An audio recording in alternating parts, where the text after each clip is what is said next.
Mrs. Travers, sir. She desires you to ring her up at her house in town. I will do even better. I will call in person.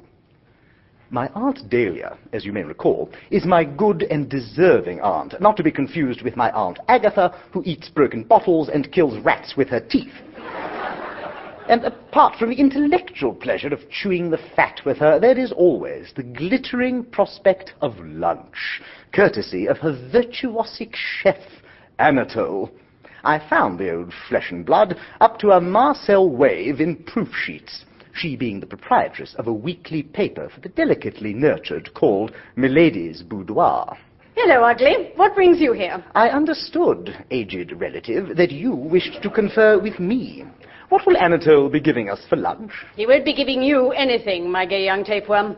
I'm entertaining Pomona Grindle, the novelist. I'm trying to get a serial out of her for the boudoir. I only telephoned to tell you to go to an antique shop in the Brompton Road and sneer at a cow creamer. Do what? To a what? They've got an 18th century silver cow creamer there that your Uncle Tom is going to buy this afternoon. A sort of cream jug. Ask them to show it to you and then register scorn. The idea being what? To sap their confidence, chump, so they clip the price a bit. If I sign the Grindle up for this cereal, I shall be compelled to get into Tobin's ribs for a biggish sum of money. And the cheaper he gets this cow creamer, the cheerier he'll be when I do. Oh, yes, and tell them it's modern Dutch. Why? I don't know. Apparently it's something a cow creamer ought not to be. So pop off and shake your head at the thing. Always glad to oblige, you know, but I'm afraid I can't shake my head. Not today. I gave a small bachelor binge for Gussie Fink Nottle last night, and my head... So that's how it is. Old spink bottle, eh?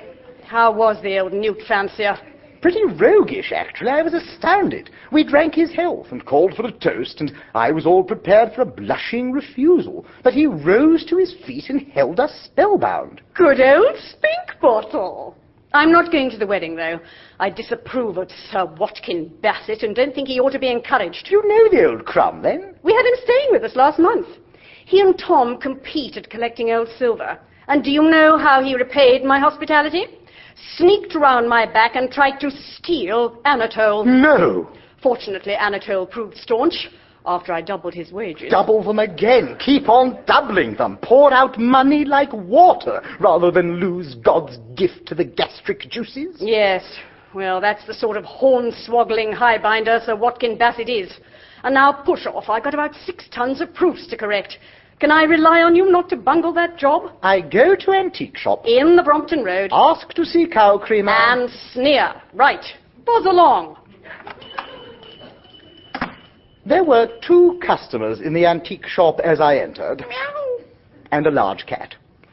And though quite a slab of misty fruitfulness had drifted into the emporium, I was able to note that one of these customers was old Pop Bassett himself, in person.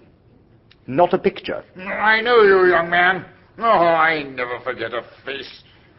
You came up before me once, but not twice. Good. Learned your lesson, eh? Going straight. Now, let me see. What was it? Don't tell me. It's coming back.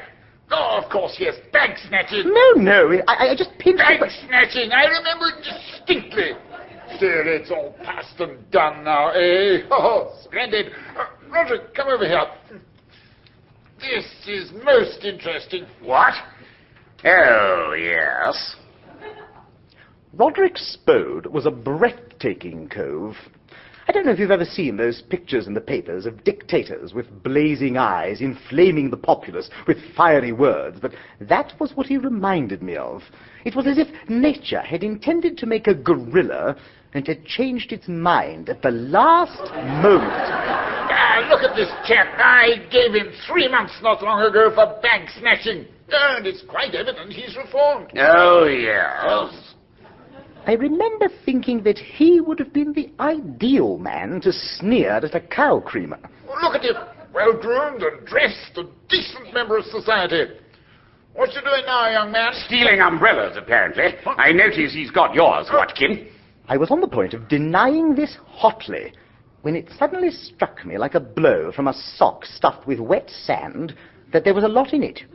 What had caused me to pick up this umbrella as I entered the shop, I cannot say, unless it was the primeval... To keep listening to this audiobook for free, click the link in the description. It will take you to a free Audible trial where you can listen to this and many other books for free for 30 days.